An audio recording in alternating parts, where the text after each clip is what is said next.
What's in it for me? Learn how small habits can have a big impact on your life. In this post, we'll look at how to make positive change in your lives. It turns out, the easiest way to bring about positive change is to cultivate the right habits. We will discover all about habits, what they are, how you can form them, and crucially, how you can make the best ones stick. By following the few simple instructions and changing a few small behaviors, you can achieve unbelievable results. So, let's get started. Small habits can have a surprisingly powerful impact on your life. Imagine a plane taking off from Los Angeles route to New York. If, during takeoff, the pilot decided to adjust course 3.5 degrees to the south, the plane's nose would move just a few feet. Outside of the cockpit, no one on board would notice the small movement. But over the course of a journey across the country, the impact of the change would be considerable, and the confused passengers would alight from their plane in Washington, D.C., not New York. We don't notice tiny changes, because their immediate impact is negligible. If you are out of shape today, and go for a 20-minute jog, you'll still be out of shape tomorrow. Conversely, if you eat a family-size pizza for dinner, it won't make you overweight overnight. But if we repeat small behaviors day after day, our choices compound into major results. Eat pizza every day, and it's likely you will have gained considerable weight after a year.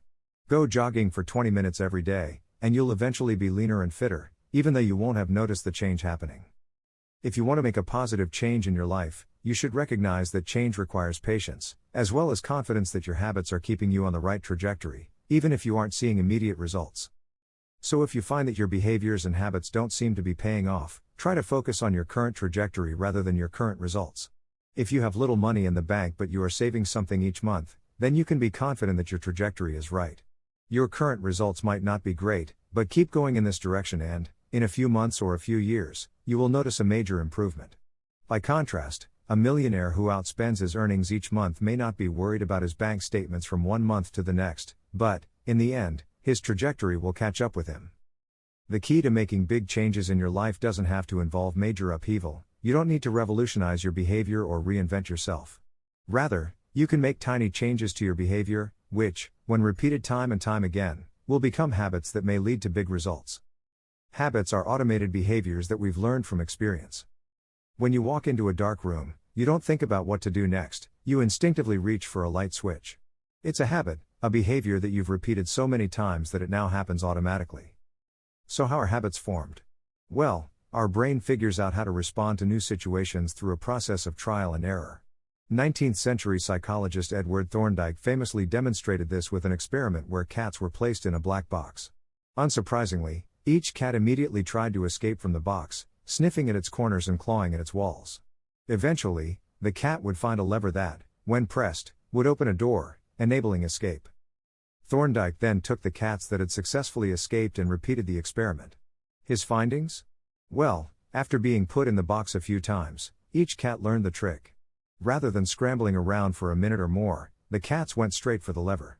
After 20 or 30 attempts, the average cat could escape in just 6 seconds. In other words, the process of getting out of the box had become habitual. Thorndike had discovered that behaviors that give satisfying consequences, in this case, gaining freedom, tend to be repeated until they become automatic. Like cats in the 19th century, we also stumble across satisfying solutions to life's difficulties and predicaments.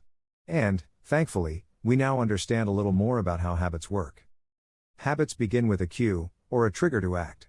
Walking into a dark room cues you to perform an action that will enable sight. Next comes a craving for a change in state, in this case, to be able to see. Then comes our response, or action, flicking the light switch. The final step in the process, and the end goal of every habit, is the reward. Here, it's the feeling of mild relief and comfort that comes from being able to see your surroundings. Every habit is subject to the same process. Do you habitually drink coffee every morning? Waking up is your cue, triggering a craving to feel alert. Your response is to drag yourself out of bed and make a cup of joe. Your reward is feeling alert and ready to face the world. But, of course, not all habits are good for us. Now that we understand how habits work, let's look at building positive ones that improve our lives.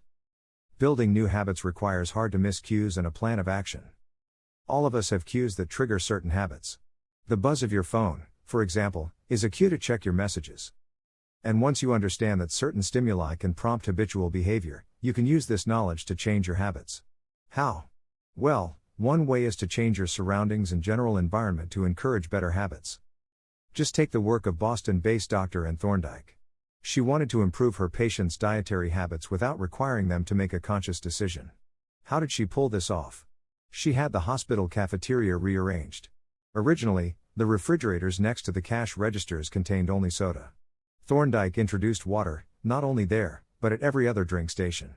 Over 3 months, soda sales dropped by 11%, while water sales shot up by 25%. People were making healthier choices, just because the queue to drink water rather than soda was more prominent. So simple changes to our environment can make a big difference. Want to practice guitar? Leave the instrument out in the center of the room. Trying to eat healthier snacks? Leave them out on the counter, instead of in the salad drawer. Make your cues as obvious as possible, and you'll be more likely to respond to them. A second great way to strengthen cues is to use implementation intentions. Most of us tend to be too vague about our intentions. We say, "I'm going to eat better," and simply hope that we'll follow through. An implementation intention introduces a clear plan of action, setting out when and where you'll carry out the habit you'd like to cultivate. And research shows that it works. A study of voters in the United States found that the citizens who were asked the questions "At what time will you vote?" and "How will you get to the voting station?"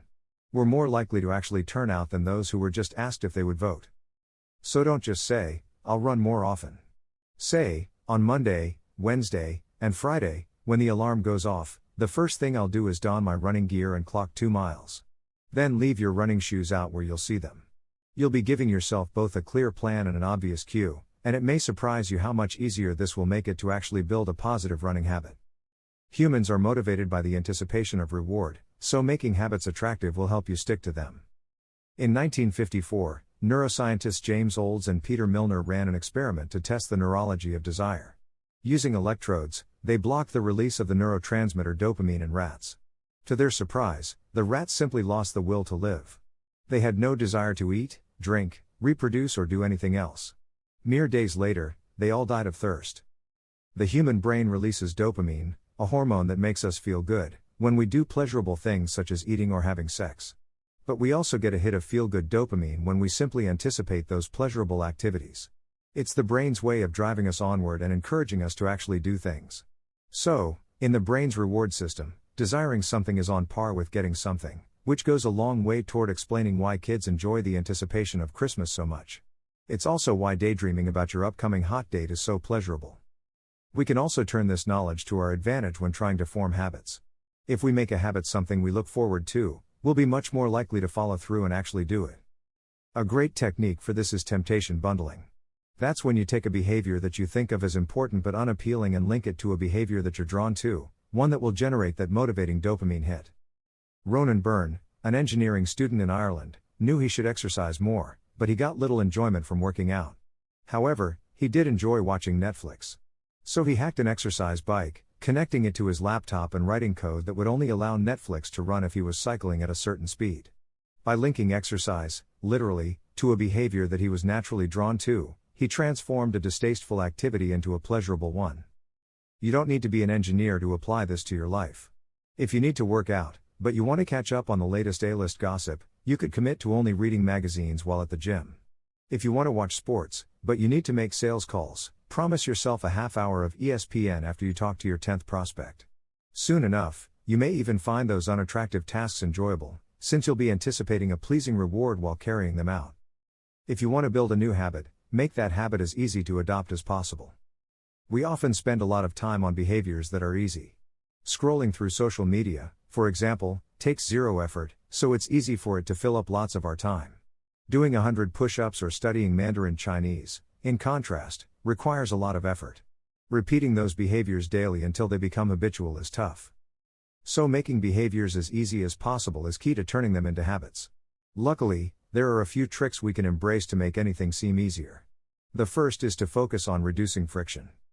The author has always been hopeless at sending greeting cards, while his wife never fails to do so. Why? Well, she keeps a box of greeting cards at home, pre-sorted by occasion, making it easier to send congratulations or condolences or whatever is called for.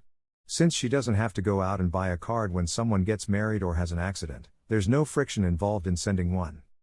You can also use this approach to increase friction for bad habits. If you want to waste less time in front of the TV, unplug it and take the batteries out of the remote. Doing so will introduce enough friction to ensure you only watch when you really want to. The second trick for making a habit easier in the long term is the 2-minute rule, a way to make any new activity feel manageable. The principle is that any activity can be distilled into a habit that is doable within 2 minutes. Want to read more? Don't commit to reading one book every week, instead, make a habit of reading 2 pages per night. Want to run a marathon? Commit to simply putting on your running gear every day after work. The 2-minute rule is a way to build easily achievable habits, and those can lead you on to greater things. Once you've pulled on your running shoes, you'll probably head out for a run. Once you've read 2 pages, you'll likely continue. The rule recognizes that simply getting started is the first and most important step toward doing something. Now let's take a look at the final rule for using habits to improve your life. Making your habits immediately satisfying is essential to effective behavior change. In the 1990s, public health researcher Stephen Luby, working in the neighborhood of Karachi, Pakistan, achieved a huge 52% reduction in diarrhea among the local children. Pneumonia rates dropped by 48%, and skin infections by 35%. Luby's secret? Nice soap. Luby had known that handwashing and basic sanitation were essential to reducing illness. The locals understood this, too, they just weren't turning their knowledge into a habit. Everything changed when Luby worked with Procter & Gamble to introduce a premium soap into the neighborhood for free. Overnight, handwashing became a satisfying experience. The new soap lathered easily and smelled delightful. Suddenly, everyone was washing their hands, because it was now a pleasing activity. The final and most important rule for behavioral change is to make habits satisfying. This can be difficult, for evolutionary reasons. Today, we live in what academics call a delayed return environment. You turn up at the office today, but the return, a paycheck, doesn't come until the end of the month. You go to the gym in the morning, but you don't lose weight overnight. Our brains, though, evolved to cope with the immediate return environment of earlier humans, who weren't thinking about long-term returns like saving for retirement or sticking to a diet. They were focused on immediate concerns like finding their next meal, seeking shelter and staying alert enough to escape any nearby lions. Immediate returns can encourage bad habits, too. Smoking may give you lung cancer in 20 years, but, in the moment, it relieves your stress and the craving for nicotine, which means you may ignore the long-term effects and indulge in a cigarette. So when you are pursuing habits with a delayed return, try to attach some immediate gratification to them. For example, a couple the author knows wanted to eat out less, cook more, get healthier and save money. To do so, they opened a savings account called Trip to Europe, and every time they avoided a meal out, transferred $50 to it. The short-term satisfaction of seeing $50 land in that savings account provided the immediate gratification they needed to keep them on track for the ultimate, longer-term reward. However pleasurable and satisfying we make habits, we may still fail to maintain them. So let's take a look at how we can stick to our good intentions. Create a framework to keep your habits on track, using trackers and contracts. Whether you're trying to write your journal or give up smoking, managing your own behaviors can be hard. Thankfully, there are a few simple measures that can help. Habit tracking is a simple but effective technique. Many people have kept a record of their habits. One of the most well-known is founding father Benjamin Franklin. From the age of 20, Franklin kept a notebook in which he recorded adherence to 13 personal virtues, which included aims like avoiding frivolous conversation and to always be doing something useful. He noted his success every night. You, too, can develop a habit tracker, using a simple calendar or diary, and crossing off every day that you stick with your chosen behaviors. You'll find it effective, because habit tracking itself is an attractive and satisfying habit. The anticipation and action of crossing off each day will feel good and keep you motivated. A second technique is to develop a habit contract that imposes negative consequences if you fail to stay on track. Brian Harris, an entrepreneur from Nashville, took his habit contract very seriously. In a contract signed by him, his wife and his personal trainer, he committed to get his weight down to 200 pounds. He identified specific habits that would help get him there, including tracking his food intake each day and weighing himself each week. Then he set up penalties for not doing those things. If he failed to track food intake, he would have to pay $100 to his trainer. If he failed to weigh himself, he would owe $500 to his wife. The strategy worked, driven not just by his fear of losing money but by his fear of losing face in front of two people who mattered to him. Humans are social animals. We care about the opinions of those around us, so simply knowing that someone is watching you can be a powerful motivator for success. So why not set yourself a habit contract? Even if it isn't as detailed as Harris's, consider making a commitment to your partner, your best friend, or one of your coworkers. If you agree upon a set of consequences